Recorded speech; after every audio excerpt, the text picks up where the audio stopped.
Everyone, welcome to the Asian Hustle Network podcast. Today we have a very special guest with us. His name is Dan Matthews. Dan is a senior creative producer living in Los Angeles, California.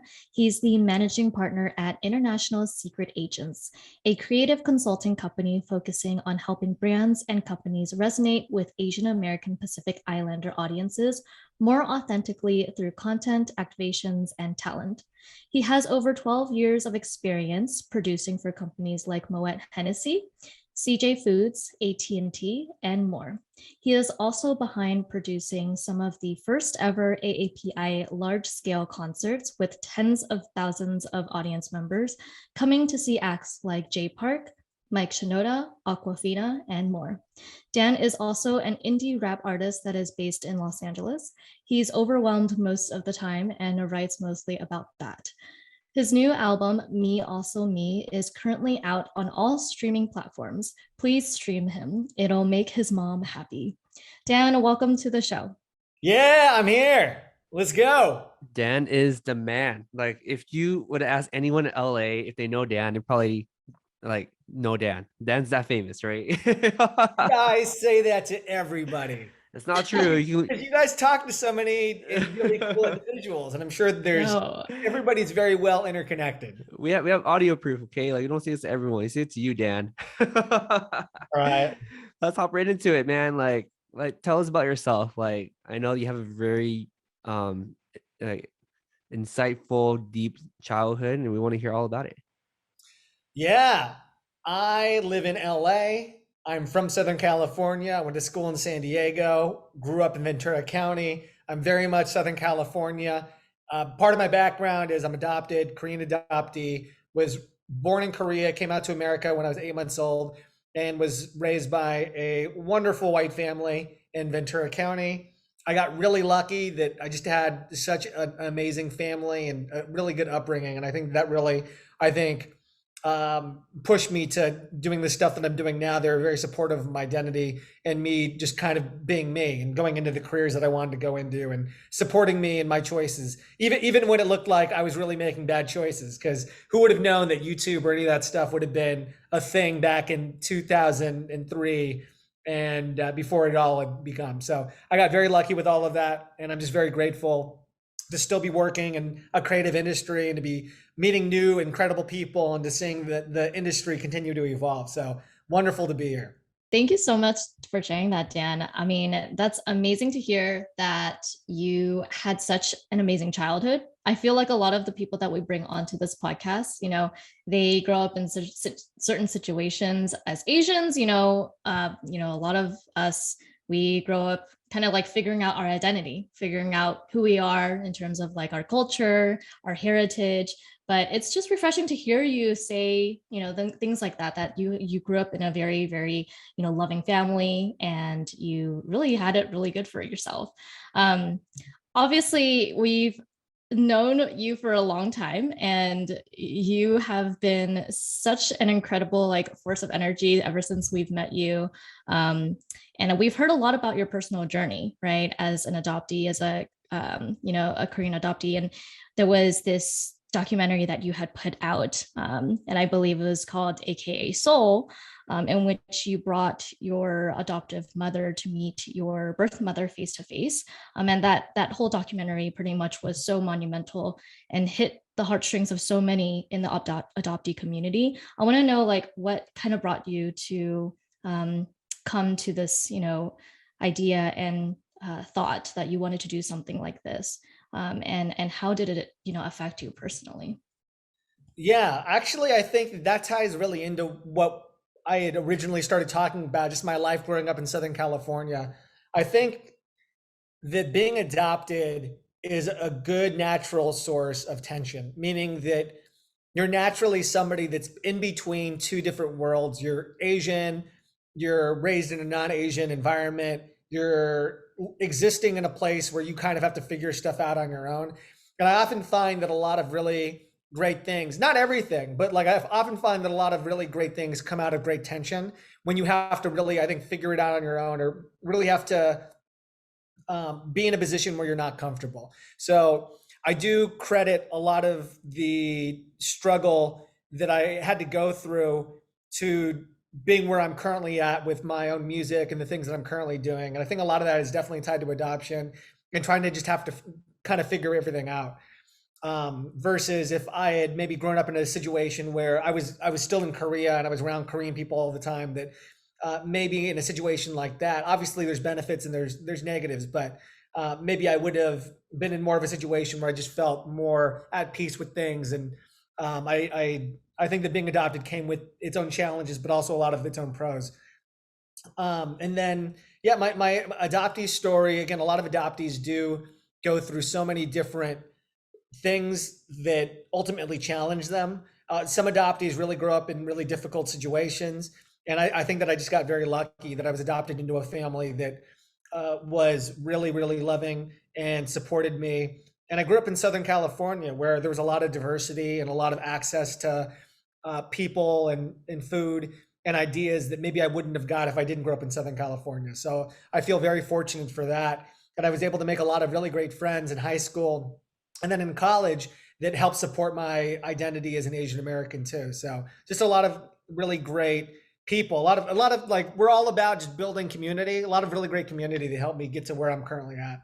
Yeah, and that's what you love most about you, Dan, is your positive energy, right? Every time you talk, just radiates positivity. But I do want to hop into like 15-year-old Dan, right? As you mentioned, you're dealing with some struggles and challenges. What were some of those struggles and challenges that you were faced with when you're much younger? And, for me, I feel like for every single struggle, you're right, it does provide opportunity to learn and grow and become the person you are today, right? I want to hear what the mindset of like teenage Dan was like. Just really angsty. I think there's probably just a lot of uh, most of it just stupid teenage stuff that we all go through, but I think was maybe heightened by the fact that I was also dealing with not feeling completely myself because I was adopted. But I think just a lot of my own challenges were just being in an angsty situation. I don't think I look back on it now and I'm just like a very real person and I'm super honest with myself that a lot of the challenges that people had to go through, I don't think that I really had to go through. And I'm so thankful for that. I'm so thankful that I had a family that was able to support me and put me through college. And those are things that not a lot of people really have access to be able to do. So it's really hard for me to talk about being challenged in the way that a lot of people have been challenged because there's a lot more hardships and people that have been through a lot more difficult things than I have that ultimately led them into the direction of their life that they're currently in.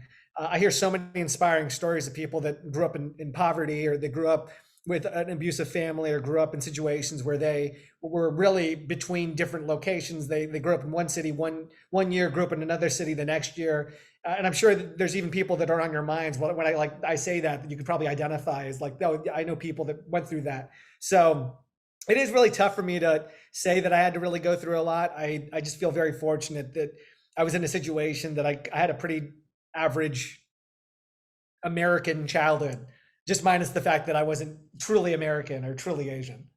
No, I wouldn't say that. I mean, you're Asian American, right? And I feel like that's a new challenge that a lot of us go through is like, are we more American? Or are we more Asian? Because even for us that, obviously aren't in adopted situations, still feel very similarly like, what are we? Because I feel like we're a new group.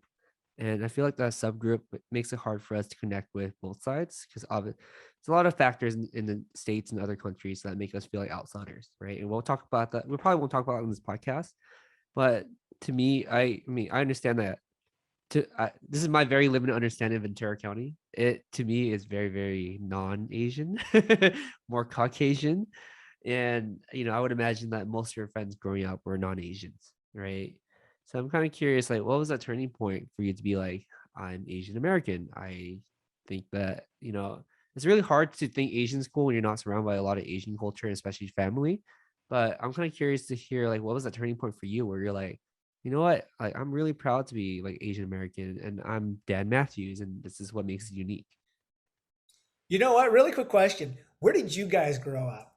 Are you guys from California or what part of the US were you guys from? California, both of us. Maggie grew up in San Francisco Sunset, which is extremely Asian, and I grew up in San Gabriel Valley. As you know, it's also like very Asian. I think we had like three white people in my high school. Got it. Yeah. I think I knew that. Okay, yeah, that you growing up in the SGV sounds really familiar. And then Maggie, yeah, you growing up in the Bay. So Yeah. California people in general, like we're all one big California bubble. But yeah, no, I think there's different like places in my life where I felt more Asian or less Asian. I think that when I was younger, one of the things that I can share that maybe was something that was pretty unique to my experience, just as being maybe one of the few Asians at my school, was I really did lean into being the token Asian person. I think that, and this is something that I'm going to try to word this correctly, but it's something that you hear from a lot of comedians. Like a lot of comedians will say that they were forced to be comedians. They used whatever level of skill set they had when they were younger. And when people made fun of them, they would lean into that one their ability to be able to make people laugh. And not that I'm not a comedian, but I think that growing up, you just want to be accepted by people. And for me being Asian was something that made me a little bit different, and that I could lean into being Asian to make people laugh, which sounds really absurd. And not that I would ever do anything that was like racist, but me just leaning into the fact that I was the token Asian person when I was growing up was something that I think that I did in order to be able to survive. It gave me an entry point into other people wanting to accept me. And I think that looking back on it now, of course, that would never be the advice for any young Asian people growing up. Like I would never tell any like young Asian Americans to do that. But when you're a kid and that's the only thing that you know, and you don't have Asian parents that are telling you, oh, you don't need to play into their games, that was something that I probably did. And so during times like that, it probably made me feel a little bit more Asian, but also less Asian, because I was like playing into the stereotype of like what people thought it meant to be Asian. And then growing up, I learned to get out of that. In college is when I really felt Asian. I got way more connected with the adoptee community. I started meeting other Korean adoptees too. And then I was involved in the Asian students organization at my college and got really involved in that. And I think through that experience, it made me feel a lot more tied to my Asian culture, and made me feel just more like proud of being Asian American.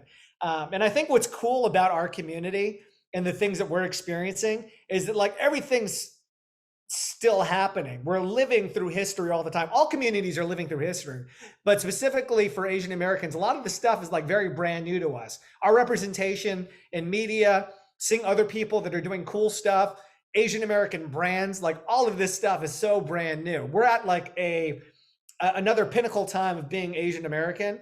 And I think it's amazing to be able to experience it as an adult. So we're just in a very interesting period that it makes me feel very proud of being Asian American. That's amazing. And I think you bring up a lot of great points there, Dan. And I feel like a lot of us as Asians, especially when we were younger, we just don't know any better. We'll make jokes about, our race and stuff. And sometimes we do it because we want to make light of the conversation, right? But it's just because we were younger and we didn't know any better. But sometimes it is those little comments that, start small and then they turn into something big. So I'm kind of glad that you kind of got out of that. But that just goes to show that like we're all growing and learning every single day. And you mentioned, learning about and like growing close with your community, just getting more involved with the adopted community, getting more involved with the Asian community. You're so involved in the community. And that's kind of how like Brian and I met you too in the beginning. Like we always saw this guy on social media named Dan Matthews, and he would always show up. us randomly one day. He was like, let's chat. I'm like, oh, Dan Yeah. Matthews DM us? Yeah, wait. I remember. Yeah, I remember our first conversation. It wasn't because there was a project that we were working on. It really was like I think that I had found you through other friends that were doing cool stuff with you, and I was like, oh, these guys are doing cool stuff. Let's chat. So I was very interested. Yeah. I think Brian said the same thing too. He was like, oh, this guy Dan, he's like always on Instagram. I always see him on Instagram. Like, we gotta meet this guy. Like, he seems like a really cool guy. How often was I on Instagram? I was on Instagram. You were living on Instagram, bro. You had a whole island there. You were like in everyone's pictures. We were just like, who is this guy? We gotta meet him. But yeah, we just knew like you were so involved with the community. And that was something that was very meaningful to us, like us starting out Asian Hustle Network. Obviously, community had a very, profound meaning to us. And I want to know, like, what really compels you to be so involved in the community and just continuing to give back all the time? Because we know, like, Dan, you always give back to the community and you're just so involved. So I want to know, like, what is your driving factor of like being so involved and encouraging others to be so involved as well? There's two parts of that. The first part is that it's probably still deeply connected to what I was talking about before, where I think not being Asian most of my life made me want to be really connected to my Asian American identity and community and just feeling like I belong to something. And so I think that we, again, as human beings, just want to be connected to others. We want to feel like that we're a part of this community. We want to feel like that we're doing things of value for other people in our community. It just makes you feel more connected and more close to one another, and makes you feel like you've got a foundation. And I think that for me, I really leaned into that and got very lucky that I was just able to make a lot of really good friends in the community when they were first starting off. And I think that sometimes it can sound so shallow of like, oh, you're just out there networking or you're just out there meeting people. What really is the relationship here? But I would argue that I think that a lot of the people that I've met have become really good friends of mine. And I've really appreciated the conversations. And I think the one thing that I really try to do is I try to like really build it deeper than just a one-off conversation with the people that I'm meeting. I really want to know who they are and like what the why is of why they do the things that they're doing. And obviously, that's not possible for everybody. You can't get to know everybody. But I think that I've gotten to know a lot of really amazing people in the community that happen to be also connected to some really amazing people in the community. And that's allowed me to get deeper and deeper into it and just continue to build relationships. And I felt very, yeah, very lucky. The second part of that, though, is more of a shallow reason, which is in something that I think I need to go to therapy for. And it might be something that also people out there that are getting involved or it's just this idea of like, I don't know what I am if I'm not providing value sometimes. I think that my value and my own self-importance and my own ability to feel like that I'm worth anything to anybody is connected to like just staying involved. And sometimes I need to put myself in check and realize that it's cool, man. Like things are going to happen with or without you, and you need to be happy with whatever that is. And I think that's really, I think leaning more into those that way of thinking has actually helped me out a lot, and just made me more at peace with this idea of like it. I enjoy. I want to be a part of the community, but I want to most importantly make sure that things that I'm doing are of value and that I'm actually getting involved in the right things versus just spreading myself too thin too. So I think there was a moment where I was like, I think that I'm like maybe spreading myself way too thin.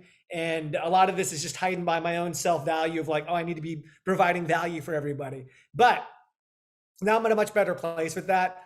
I've got really close connections with the people that I'm around. I really enjoy the conversations that we've had. And I've really enjoyed that a lot of the stuff that I've been able to do with people has been sustainable. It's not just a one-off thing. It continues to help grow that relationship. So so there's two elements of it. One that's tied directly to like the identity and feeling not Asian enough, and this other need that is a very human need of, oh, what am I worth to this person if I'm not doing anything for them? And so me wanting to do more has I think stemmed from that feeling. But now I've gotten in check, and I'm in a much better place, and I'm happy with the things that I'm doing, and I'm enjoying the people that I'm meeting, and really truly building better connections, relationships. Dan, thank you so much for being so vulnerable with us in that moment. You know, a lot of people can't really talk about those things, right? Because you're literally telling us like how you tick. And you know, again, I want to make it clear that you always belong with us, Dan. You don't have to think you have to provide us value. We're always going to grab lunch. We're always going to talk about stupid things, right? And I just want to make that clear, right? There's, regardless of, we just want you to be who you are, right? At the core is that you're a cool guy, like very talented musician. And, you know, again, like, thank you for speaking up about mental health too, because I know you mentioned briefly about finding a therapist. Like, thank you for destigmatizing that as well. There's so many nuances that, so many good nuggets that you just dropped. I'm just like, man, like, that's really good for all of us to hear, right? Thank you. I think, yeah, the more, do you guys do therapy? I do. Maggie does, and Yeah. we have we're picking up a couple therapists between us too. Nice. So No, that's wonderful. I really, it's come up a lot more in the last, uh, of course, the last 2 years with the pandemic and everything. But more of the conversation around just this idea of needing to be able to talk to other people that aren't your friends about stuff, I think is extremely important. There's friends in my life that I sometimes think to myself, oh, I really wish that I could just talk to them about like the things on my mind. But sometimes it's better for the friendship if you don't. Like you should be able to feel like you're able to like talk to your friends because they're your friends. You want to be able to explain stuff to them. But there really is, I think, room for a professional person to be able to be there that isn't going to be inundated by the things that you think that you're saying to them. So yeah, the more and more that we can talk about it and just finding other people to talk to, very important. Yeah, I Yeah. mean, my friends can't know how crazy I really am. No, I was kidding. No, yeah, my therapist does the same thing. My therapist is always like, don't talk to your friends about it. Just talk to me because your friends, they're not the right people to talk to. I mean, like they're gonna be listening, but at the same time, it's not their job for them to sit there and listen to you vent. So highly, highly recommend it. I feel like, especially, in our age, like 30s, around 30, well, I'm not gonna age myself, but we're going through so many changes, right? And we're, in the age where a lot of people are getting married, having kids, and there's just a lot of changes. And I think, especially in the Asian community, mental health is so stigmatized. Like we have to find a way to, break that stigma. And I'm so glad that you brought that up, Dan. Yeah, yeah, it's extremely important. The more honest you can be with yourself, the better. Just be honest with yourself. Absolutely. And thank you so much for being honest with us and our audience today. And Dan, we know that you're a very talented musician, and we're so sad we missed your concert in LA. But tell us that story. How'd you get started, and how'd you realize this was a passion that you wanted to do? And I want you to be completely honest with us too. Did you start because you thought it was cool? Or did you start because you thought there was a cute girl at school? Like, I want to hear the origin story. I probably started doing it because I wanted some creative outlet, but I couldn't dance. I wasn't good at sports. I couldn't like sing, but I could kind of rap. And like at that time when we were growing up, I think maybe collectively we're all similar, like millennial generation. That's really when like rap rock was really like big. And I hate to say that my references are like Korn and Limp Bizkit and like rock rap groups, but that's what we were listening to on the radio. Like that's what was on MTV. And so if it wasn't the pop stuff, if it wasn't like NSYNC and Backstreet Boys, because I wasn't going to be able to do any of that, that my other outlet was more of the aggressive rock rap stuff. So I thought it was kind of cool, and all of pop culture was telling me it was kind of cool. And I noticed that like I really enjoyed being able to express myself. Again, I'm very angsty, and so the angst, like the angst stuff came out. So it started with that. I started writing, and then I wasn't very good at all. It wasn't like I was a natural talent at all. Like, you just have to like train and keep on getting better at it. But I realized that the more and more that I did it, the better I got, and I stuck with it. And thank God I did, because it's one of the best decisions I've ever made. And for me to be able to say that I've got songs that people have listened to, and when I see even one person talk about a song I wrote, that like that means so much, because they're words that I've been able to put out there in the world that I feel like that maybe I'm the only one thinking about, but ultimately somebody's able to find solace in it. So that's amazing. That's amazing. I mean, just knowing that, we're actually aware that you weren't that good in the beginning, but you practiced up to the point where you got better and better. That is amazing. That just goes to show like the more practice and How, hard work you put in, the more progress you get. how many times do you sing in the shower? Is that Like every day. You're not singing in the shower. What are you thinking about? exactly? It's Nothing. good practice Work. time. Yeah. That's true. I sing in the shower too. Yeah, don't But hate yeah, on it. it's a fun hobby. I like watch music a lot. I'm really into music. I'm very interested in like the up and coming artists, especially in the Asian community. They're doing doing hip hop or in the alternative side. So it's a very just it's so much fun. Yeah. Can you talk about like your creative process of coming up with songs? Like, what do you normally find inspiration from? And like, how does the idea of a song, like a new song, come about? And then, like, what do you do when you're writing? Like, how does that process work? Like, does it just free flow in your mind, or do you have to like actually sit down in a certain place and actually be in like a certain setting? Like, what is it like for you? How do you strike your emotion? I'm kind of curious too. Sorry to add on to Maggie's question. Yeah, no, these are great questions. To tie this into your audience and the purpose of your podcast, I actually think that maybe what I'll start off by saying is that I have a really great balance between the music stuff and the professional stuff.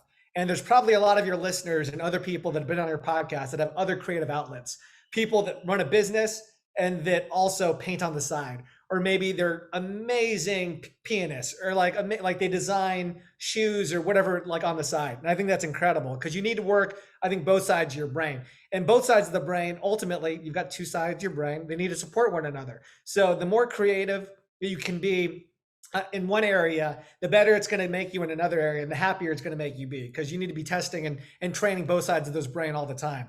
I don't know any of the science behind that. Like, there's probably, I'm just basing that off of what I believe to be true, but it sounds very true.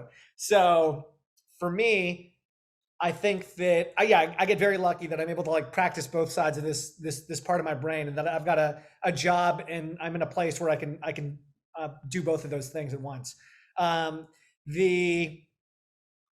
The inspiration probably just comes out of like nowhere. I think that, but that's also the same for a lot of people. Sometimes you're just going to be like sitting in your car and you'll hear or think about something that'll lead to a cool thought, and that'll lead to a song. So a lot of the inspiration that I've got honestly just comes from random places and random times. There's no system or thing that I have in place to like get inspiration.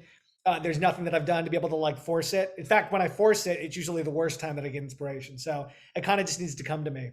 But when it does, I get into a zone where I know that I need to like take advantage of that inspiration. And then I usually, if I'm driving, I'll pull over to the side of the road and write stuff down. If I'm at my computer working, I'll switch over to another workstation to like write some other stuff. And so I definitely make sure that when I'm in that inspirational zone, that I feed it and treat it appropriately. Yeah, that's amazing. Brian and I are like rarely ever like very creative people. We So- can't dance, we can't sing, This we can't podcast is very creative. This is like this what you is guys have as set up. Like the Hustle Network is creative. You know what I mean? this is as creative as gets, right? I mean, musically creative. So That's it's just true. amazing hearing you kind of talk about your thought process and creative process like that. Do you have like a moment in time where you were performing and Yeah, let's talk about that. like it was just a moment where you were like, wow, this is what I live for. Like, this is why I do what I do.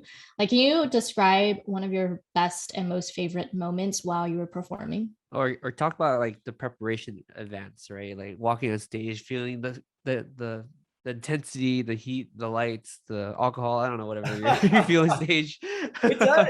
It feels really good. Everybody has that sweet spot where they feel euphoric in what their abilities are, where they're like, oh, this is something that I can do that not other people can do. And they're just like, I'm taking care of it. And it happens to me every single time I perform.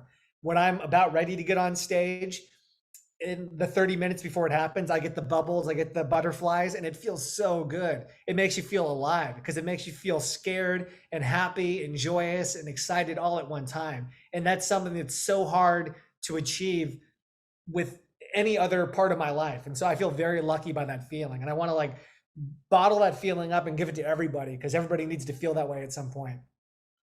But for me, I don't know. I wish I could tell you about like an individual time, but it happens every single time. I get so excited when I have the chance to be able to do that, because I feel very much in my zone, and it makes me feel like that I'm doing something that not a lot of other people can do. So I feel very special. I just did a release concert. It was like 4 weeks ago. Streamed that album. It was in celebration of the new album that I put out. But I was just very thankful to be able to feel that way in front of a lot of peers and people that came out to support.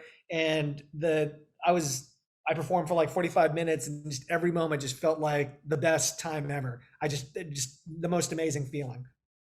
I love it. I love it. I wish you were there. Like every time we talk about it, I'm like, wish you were there. Make it happen. Make it happen. We'll make it happen next time for sure. I'm kind of curious too. Like, how do you deal with like all your fans on, like, when you ever see like people that you know in like the crowd and cheering you on, and it's like, does it make you extra nervous? Does it make you extra excited? Like if people come up to you Extra after the excited. concert? Yeah, no, just extra excited. It's so cool to just have people that might relate or just enjoy the thing that you're putting out. And sometimes especially at the beginning, I had no idea if what I was putting out people enjoyed. But I like the most importantly, I like my own music. I think it's worth it to me, even if nobody listened to the stuff that I made. I think it's good, and so I feel very lucky because of that. I'm going to continue to feel lucky and put out fun music and just enjoy the experience. I love that, Dan. And I want to kind of take it to the other side. So like Richie's talked about you performing at concerts and like, these big stages. What about the studio? Like how do you even get into the music business, right? Like how do you find a studio? How do you find the right gear? And like how much preparation goes into not just songwriting, but inspiration, but performing, but like the technical things, right? Like I'm kind of curious, like because when I'm all right, I'll be completely honest. Even though I can't sing, at one point I thought about it and I looked into all the equipment. I was like, I don't even know where to start. So I want to hear from your experience what that was like. The best thing that applies to everything that we're doing is you find other good people that know better than you and that are smarter than you at all of those things. So I think that I've just gotten lucky in the same way that you guys find other cool people that are doing inspirational things, that are entrepreneurs. You find people in different industries than you that know something that you don't know, and they teach you whatever that thing is. So I found other songwriters, people that are in the industry, and they've supported me and given me advice. I found people that are good audio engineers, and so I generally like work with them a lot. And then the people that produced my last album, this guy named Big Banana and Chucky Kim, are just amazing individuals. And once you find people that really get you, you want to work with them all the time. So I've worked with Chucky and Big Banana quite a bit, and they just understand the type of music that I like putting out. That's So so and like, awesome. I don't know how to like record myself. I've got zero idea how any of that stuff works. And you would expect me to maybe pick that up by now, but I don't. But I think it's totally fine. I'd rather work with people that can make me a lot better than I could ever make myself. And that's a classic example. If you want it bad enough, you make it happen. Right. You let Yeah. nothing stop you. And it's like, for most people, I include myself, I didn't want it bad enough. So I'm like, I don't even know where to start. So I give up already. Right. But you knew what you want to do and you found a way to get there. So that's amazing to hear, Dan. Yeah. Just feel very lucky. Yeah. Yeah. I mean, for a creative and like an artist, I know there's a lot of artists that, unfortunately they struggle, financially. And then there are artists that like really make it really big, right? But most of the time when they're just starting out, it's really, really hard. Did you have to go through any like hard times like that? And like, if so, how did you overcome that mentally and emotionally? And what were your family's thoughts on it too? Like, were they very supportive throughout the whole process? I think that I benefited. I'm not going to make it seem like that I was in a position where I was just doing music and I needed to do X or Y or Z to survive. I got lucky again that I was able to get a job after college, and that helped support my musical stuff. And they ultimately balance each other out. I never made money off of music, and I still don't make any money off of music because nobody buys songs anymore. And being an independent musician is like a big suck of money. In fact, I'm losing money on music. But if creatively, it's very inspiring to me, and I love doing it. And so it's always been worth it for me to put my money into it. I think maybe I've like maybe netted even, and it's been. But every single time that I put something out, it's like just to create a project. In the same way that a director will put out a short film, somebody will make something. You make a painting that probably took you a lot of time and effort and money for the paint, the supplies. But if you're able to get one person to look at and they enjoy it, and that's totally worth the investment. Yeah, absolutely. And that just goes to show how much you love music and how passionate you are about it. And we're gonna share with all of our audience to stream you on Spotify or wherever you are. So let's believe that. Thank you. So yeah, of course. I'd love to kind of switch gears and talk about your work with international secret agents as well. I think Asian Hustle Network has, definitely collaborated with you on a lot of different projects, and we've gotten really close to you in the last couple of years since, we knew you were on international secret agents. Obviously, you have done such incredible work at ISA. What has been, your most proudest moment at ISA, and like what type of work do you do there? ISA has been a dream come true. I moved up to LA for ISA. a lot of my closest friends have been because of ISA. And so I owe so much to the International Secret Agents community and the people that have become my really close friends as well as my business partners. ISA, for those that don't know of it, it was the very, if not the very first, one of the very first opportunities for digital people to do offline concerts back in 2007. Wong Fu Productions and Far East Movement came together and then put on a concert and brought on some other amazing Asian American digital artists to like be a part of it. And they ended up blowing up. It became some of the first opportunities for young Asian Americans to see themselves on stage. I'm not going to pretend like we're the first, like shout out to collaboration, shout out to like so many other organizations that came before that were doing shows before that. But ISA, probably the first digital concert series. And so really awesome opportunity for these young digital artists to come on stage. David Choi, Kev Jumba, everybody that was making a name for themselves, graced the ISA stage. There was like this big Asian bubble that was happening because not only was digital happening, America's Best Dance Crew was really big, Kinja's, Jabberwockies, all of those crews like were blowing up. And so it was, yeah, just a really fun like concert series. And then that eventually adapted into a online video channel, and then which eventually adapted into me just being more on the consulting producing side.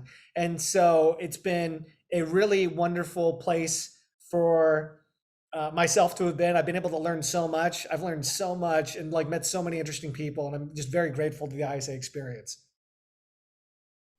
Wow, that is amazing. I mean, I don't even know how much we can thank you for, all the connections that you have made us, Dan. And you're like, this goes back to our original point. You continue to give back, but definitely make sure that you're giving back to yourself as well.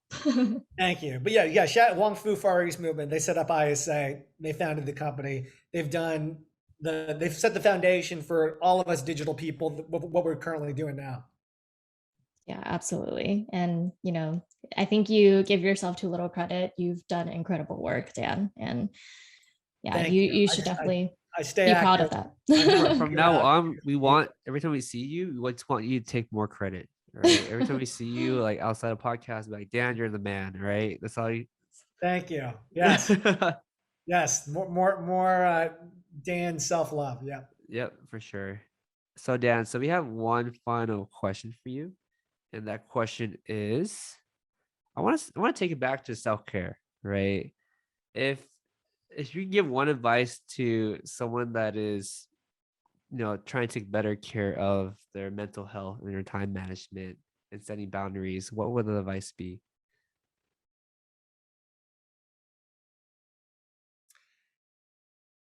This is a lot of dead air where Dan's currently thinking about that advice. Man, there's not like one answer, but It's a hard question. It's a really hard question because I think that people just need to know their own boundaries. Maybe that's my advice. Just know your own boundaries.